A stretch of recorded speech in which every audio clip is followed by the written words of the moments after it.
नमस्ते बच्चों, मिशन ज्ञान से मैं कीर्ति शर्मा स्वागत करती हूं आप सबका राजस्थान सरकार और वेदांता के CSR इनिशिएटिव ई कक्षा में। बच्चों, आज हम हमारे इस 5th चैप्टर का पार्ट 4 पढ़ने वाले हैं, जिसके अंदर हम पढ़ेंगे साबुन और अपमार्जक के बारे में। देखो बच्चों, साबुन क्या होती है? साबुन क्या है? एक लंबी दीर्घ कार्बन श्रृंखला वाले यौगिक है। ठीक है, इसके अंदर क्या होगा, ये जो वसा अम्ल होते हैं ये किसी क्षार जैसे सोडियम या पोटेशियम हाइड्रोक्साइड है उसके साथ क्रिया करके किसका निर्माण करते हैं बच्चों? साबुन का निर्माण कर लेते हैं।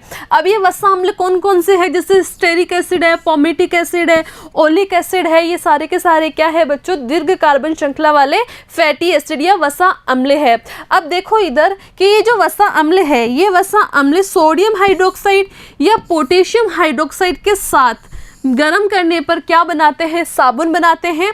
और ये क्रिया ही बच्चों क्या कहलाती है? साबुनीकरण कहलाती है। अगर हम शॉर्ट में देखें तो इधर देखो कि जो वसा अम्ल है, ये वसा अम्ल मतलब फैटी एसिड किसके साथ मिलकर? क्षार के साथ मिलकर क्या बना देते हैं बच्चों? साबुन बना देते हैं। ठीक है, अभी जो फैटी एसिड है इसके अंदर कार्बन श्रृंखला कितनी भी हो सकती है, कार्बन 12 से लेके कार्बन 18 तक हो सकते हैं। और यहाँ जो हम क्षार काम में ले रहे हैं बच्चों, वो ले रहे हैं या तो हम ले सकते हैं NaOH या हम काम में ले सकते हैं KOH, मतलब सोडियम हाइड्रोक्साइड और पोटेशियम हाइड्रोक्साइड। यही क्रिया क्या कहलाती है बच्चों? साबुनीकरण कहलाती है। अब ये देखो, हमने यहाँ एक रिएक्शन लिखी है। ठीक है, हमने लिखा है CH2COR CH3COR CH2COR। ये जो फॉर्मूला है ये एक फॉर्मूला है, एक मॉलिक्यूल का है। किसका है ये? वसीय अम्लों का फॉर्मूला है। किसका? वसीय अम्ल। इसकी अभिक्रिया हम किससे करवा रहे हैं? एक क्षार से करवा रहे हैं। और यहाँ हमने क्षार कौन से लिए? हमने लिया है सोडियम हाइड्रोक्साइड। अब जब इनकी आपस में क्रिया होगी तो क्या होगा बच्चों? ये वाला जो मॉलिक्यूल है ये कहाँ से टूटेगा? ये जो मॉलिक्यूल है ये अपने यहाँ से टूटना शुरू हो जाएगा, मतलब ये बंद यहाँ से टूटेगा। और क्या हो जाएगा? एक पार्ट तो ये वाला हो जाएगा, एक पार्ट ये हो जाएगा। ऐसे ही ये क्षार है ना, ये यहाँ से टूटना शुरू होगी। ये सोडियम ये पॉजिटिव आ जाएगा और ये OH अलग निकल जाएगा, ये हो जाएगा नेगेटिव। अब जो सोडियम निकला है ना बच्चों, सोडियम आयन, ये सोडियम आयन तो इस वाले पार्ट से जुड़ जाएगा और इस वाले पार्ट से क्या है? ये OH नेगेटिव वाला पार्ट जुड़ जाएगा। तो जब ये सोडियम इससे आके जुड़ेगा तो हमें क्या मिल जाएगा? हमें मिलेगा RCOONA। और ये वाला OH इस वाले पार्ट से आके जुड़ेगा तो हमें क्या मिलेगा? CH2OH CHOH CH2OH। ये जो फॉर्मूला है ये किसका फॉर्मूला है? ग्लिसरॉल। मतलब जब हम इसकी अभिक्रिया इससे करवाएंगे तो हमें साबुन और ग्लिसरॉल मिलेगा। अब यहाँ देखो हमने लिखा है R, यहाँ R लिखा है ना हमने। इस R का मतलब क्या है? इस R का मतलब है कि कार्बन श्रृंखला। अब वो कार्बन श्रृंखला कितनी भी बड़ी हो सकती है, अपन जो भी कार्बन श्रृंखला लेंगे, जो भी वसा अम्ल लेंगे उस पर निर्भर है। जैसे माना कि अपन ने लिया है यहाँ C17H35। ठीक है, तो ये जितने भी R है ना उसकी जगह हम ये लिखेंगे तो हमें यहाँ साबुन के अंदर क्या मिलेगा? हमें फॉर्मूला साबुन का मिलेगा यहाँ C17H35 COONA। ये हमारे साबुन का फॉर्मूला हो गया। अब देखो, जब हम ये साबुनीकरण की अभिक्रिया कर रहे हैं तो हमें साबुन और ग्लिसरॉल मिल रही है। ठीक है, दोनों आपस में साथ में मिलेंगे ना। अब हम इसमें से साबुन साबुन कैसे निकालें? तो हम यदि इस विलयन के अंदर सोडियम क्लोराइड मिला दे तो हमें साबुन अलग से मिल जाएगी, अलग हो जाएगी ग्लिसरॉल से। तो देखो, इस क्रिया में प्राप्त साबुन सोडियम क्लोराइड मिलाने से क्या हो जाएगी? अलग हो जाएगी। केवल उच्च वसीय अम्लों के सोडियम और पोटेशियम लवण से बने साबुन ही जल में विलय होते हैं। देखो यहाँ पे हमने अभी पहले पढ़ा था कि हमने क्या काम में ली थी? हमने काम में ली थी वसा अम्ल या क्षार। ठीक है, हम कोई भी क्षार काम में ले सकते हैं। हम NaOH या KOH ही क्यों ले रहे हैं? क्योंकि बच्चों केवल NaOH और KOH मतलब सोडियम हाइड्रोक्साइड और पोटेशियम हाइड्रोक्साइड से बनने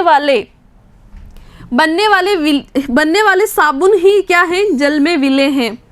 केवल सोडियम हाइड्रोक्साइड और पोटेशियम हाइड्रोक्साइड से बनने वाले साबुन ही क्या होते हैं, जल में विलय होते हैं। इस कारण हम सिर्फ सोडियम या पोटेशियम हाइड्रोक्साइड ही काम में लेते हैं, कोई अन्य क्षार काम में नहीं लेते हैं, क्योंकि अगर हम कोई अन्य क्षार काम में लेंगे बच्चों तो वो जल में विलय नहीं होगा, और जल में विलय नहीं होगा तो साबुन बनाने से क्या फायदा। ठीक है, तो इनमें भी देखो सबसे ज़्यादा सोडियम और पोटेशियम में भी सबसे ज़्यादा कौन इफेक्टिव है, इनमें भी पोटेशियम साबुन अधिक मृदु होते हैं। मतलब पोटेशियम से बनने वाला जो साबुन है वो ज़्यादा सॉफ्ट होगा। इसी कारण हमारी जो शेविंग क्रीम होती है या हमारा जो शैम्पू होता है उसके अंदर क्या कौन सा क्षार काम में ले रहे हैं हम, उसके अंदर हम ले रहे हैं पोटेशियम हाइड्रोक्साइड। अब यदि हमें पारदर्शी साबुन बनानी है, आप पारदर्शी साबुन देखते हो ना, कई पारदर्शी साबुन भी आती है, तो अगर हमें पारदर्शी साबुन बनानी है तो हम क्या करेंगे, तो हम बच्चों उसके अंदर इन सब के साथ में थोड़ा सा ग्लिसरीन भी मिला देते हैं।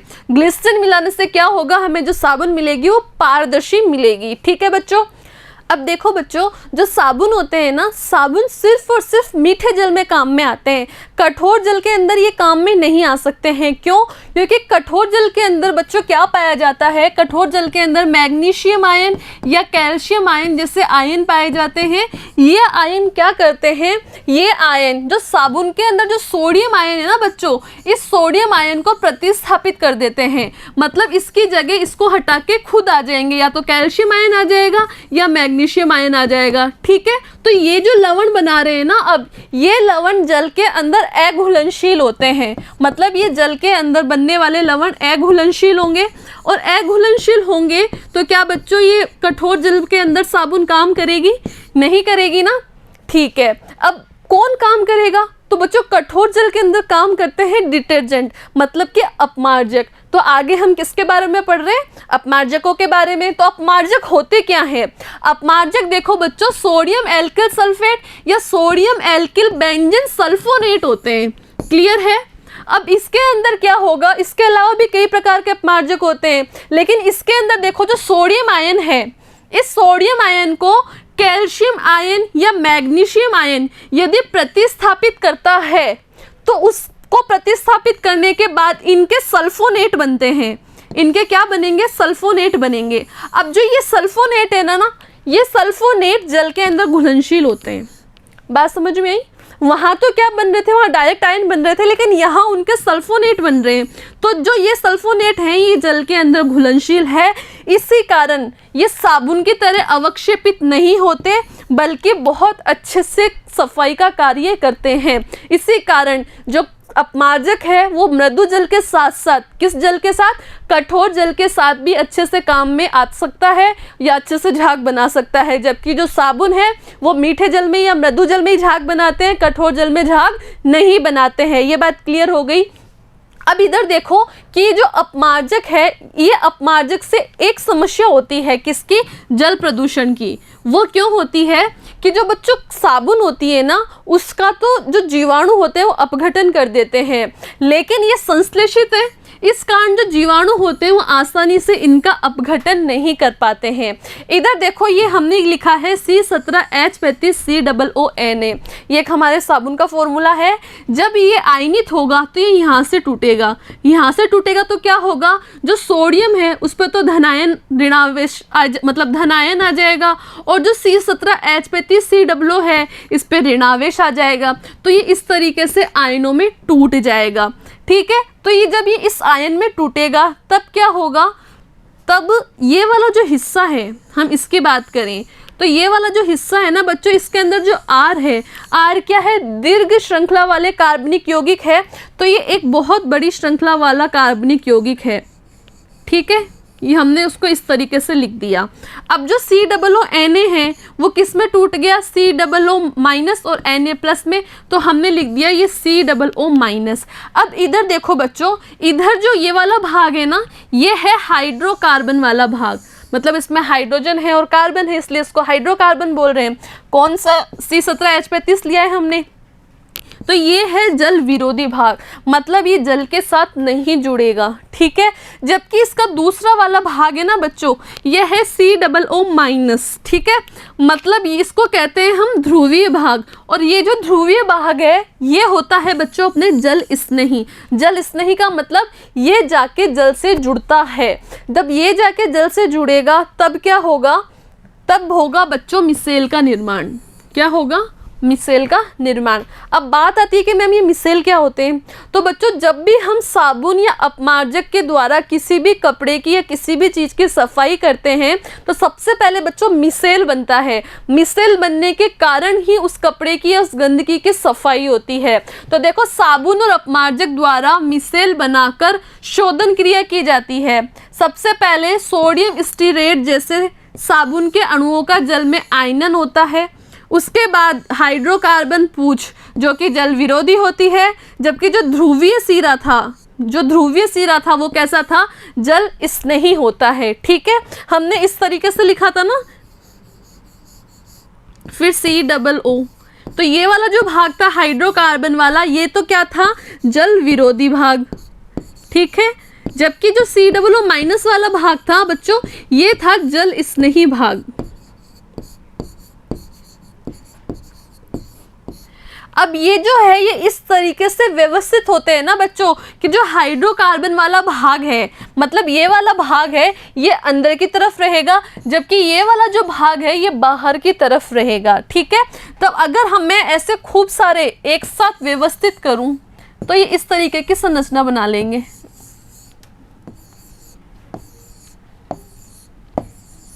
ये एक सतह है, ठीक है। अब इधर देखो, इधर तो बाहर की तरफ तो कौन सा वाला हिस्सा रहेगा, COO वाला हिस्सा, क्योंकि ये कैसा है, ये जल स्नेही है, जल के साथ जुड़ सकता है। जबकि ये हाइड्रोकार्बन वाला भाग जल के साथ नहीं जुड़ेगा, तो ये अंदर की तरफ रहेगा, सतह की तरफ, ठीक है। अब होगा क्या कि इस तरीके की संरचना बना लेंगे। तो ये जो इस तरीके की जो गोलाकार संरचना बन रही है ना बच्चों, इसी को हम कहते हैं मिसेल। क्या कहते हैं, मिसेल। इसके अंदर जो आपको ये गोला दिख रहा है ना, इस गोले का मतलब है बच्चों COO-, और जो इस जिगजैग वाली लाइन है ना, इसका मतलब है ये हाइड्रोकार्बन वाली श्रृंखला है, ठीक है। अब जो अधिकांश जो गंदगी होती है या जो तेल की बूंद होती है या चिकनाई होती है ना बच्चों, वो जल के अंदर अघुलनशील होती है, मतलब वो जल के अंदर नहीं घुलती, ठीक है। जैसे माना कि ये यहाँ पे कोई गंदगी है, ठीक है, यहाँ पे किसी गंदगी का कण है, ठीक है, और ये कपड़ा हमने किसके अंदर डाल रखा है, पानी के अंदर डाल रखा है। अब इसके अंदर हमने अपमार्जक या साबुन जो भी डाला है तो क्या होगा, मिसेल का निर्माण होगा। अब मिसेल का जब निर्माण होता है तब क्या होता है बच्चों कि ये वाला जो भाग है जल स्नेही वो बाहर की तरफ होता है और जल विरोधी भाग अंदर की तरफ होता है। तो यहाँ पे इस तरीके से मिसेल के अणु बनेंगे।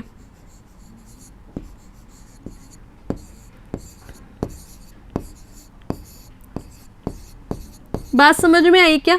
इस तरीके से जब मिसेल के अणु बनेंगे तो ये बीच में क्या है, ये बीच में है आपके गंदगी जो भी।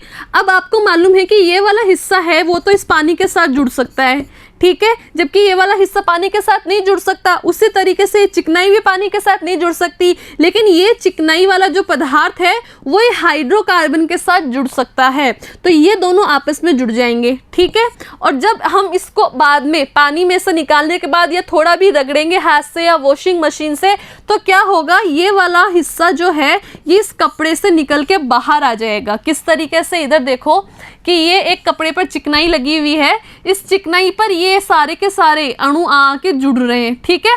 अब आपको मालूम है कि ये वाला भाग है ये जल स्नेही भाग है, तो ये जल के साथ जुड़ेगा, जबकि ये जल विरोधी वाला भाग है ना, ये जिगजैग वाला हाइड्रोकार्बन वाला, तो ये जल के साथ नहीं जुड़ेगा, लेकिन ये चिकनाई के साथ जुड़ सकता है। तो ये आके इधर से चिकनाई के साथ जुड़ जाते हैं और इस तरीके से एक गोलाकार संरचना बना लेते हैं। तो जैसे हम उसको थोड़ा इस तरीके से करेंगे या थोड़ा दबाएंगे, हिलाएंगे, तो मारेंगे, तो क्या होगा, उससे ही चिकनाई क्या है इस कपड़े से बाहर निकल के आ जाएगी। अब इधर देखो, अब इधर ये जो चिकनाई है इसके चारों तरफ ये सारे के सारे अणु आ गए और ये क्या बना लिए, ये बना लिए मिसेल, और मिसेल बना के इस गंदगी को कपड़े से बाहर निकाल लिए। अब ये गंदगी देखो चारों तरफ से घिरी हुई है। अब ये वाला जो भाग है ये किसके साथ जुड़ा हुआ है, पानी के साथ। तो जो कपड़ा था ना, उस कपड़े से ये चिकनाई का अणु क्या आ जाएगा, बाहर आ जाएगा। अब क्या ये वापस उससे जाके जुड़ सकता है क्या, नहीं जुड़ सकता। क्यों? क्योंकि इसके चारों तरफ क्या है, ये वाले अणु हैं जो जल से जोड़ के रखते हैं इसको। इस कारण हमारा जो कपड़ा है या गंदगी है वो साफ हो जाएगी। ठीक है, तो इधर देखो कि जो साबुन के द्वारा सफाई की क्रिया में चिकनाई के चारों तरफ साबुन के अणु मिसेल बना लेंगे। इसमें क्या है, जो जल विरोधी है वो हाइड्रोजन भाग चिकनाई को अपनी ओर आकर्षित करता है, जबकि जो जल स्नेही भाग था, जो ये वाला भाग था, ये ध्रुवीय भाग बाहर की तरफ रहता है। इस प्रकार चिकनाई को चारों ओर से घेर कर मिसेल बन जाता है। बाहरी सिरे पर उपस्थित ध्रुवीय सिरे जल से आकर्षित होते हैं और संपूर्ण चिकनाई को उस कपड़े से जल में बाहर खींच लाते हैं।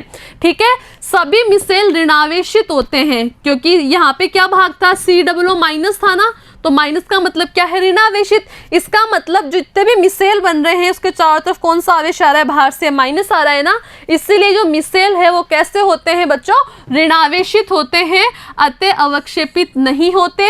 और इस प्रकार जब गंदे कपड़े को साबुन लगाने के बाद पानी में डालकर निकाला जाता है तो वो गंदगी कहाँ रह जाती है, उस पानी के अंदर ही रह जाती है, और इस तरीके से हमारे कपड़ों की सफाई हो जाती है। तो बच्चों इसी के साथ ही हमारा ये चैप्टर भी फिनिश होता है।